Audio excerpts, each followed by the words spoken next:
close na close kayo ni Destiny Rose. Siya pala ang salot mong kapatid. Oh my God.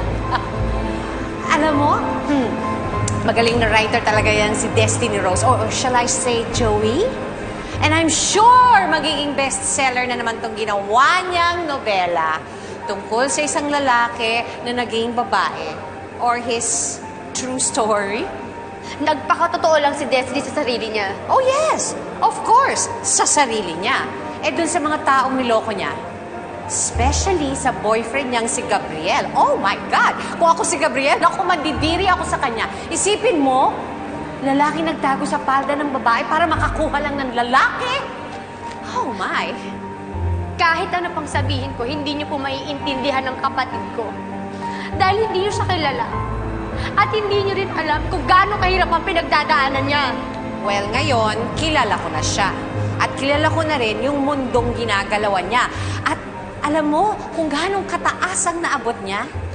Ganon din kataas ang babagsakan niya. And this time, di na siya makakabangon.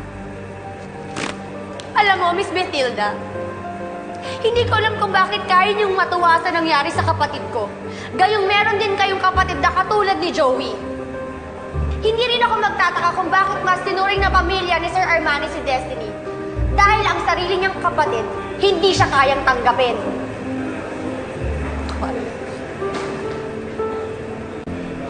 Mas kailangan ka ng kapatid mo. Tara, hanapin natin siya.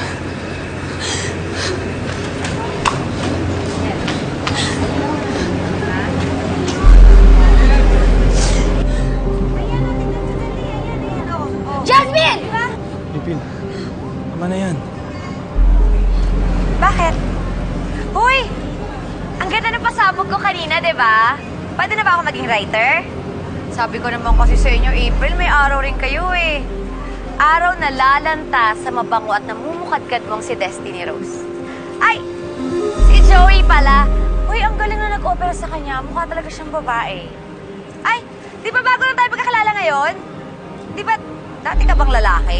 Baka naman lalaki ka dati, naging babae lang, ha? Oo, lalaki ako, Jasmine. Gusto mo ng pruweba? Eto! Walang iya ka? Ano? Matapang ka, ha? Maraming dahilan si Destiny kung bakit hindi niya sinabi ang totoo. Pero hindi sapat yun para tatuhin niyo siya na parang hindi tao! Tapos ka na, ha? Oo! Oo, naglihim siya. Pero marami siyang pinasayang tao, marami siyang tinulungan, at hindi niya kayang pumatay ng tao gaya ng ginawa mo kay Joey. Ngayon, sino ang mas masama sa inyong dalawa, Jasmine? Sino? Gusto mo makita?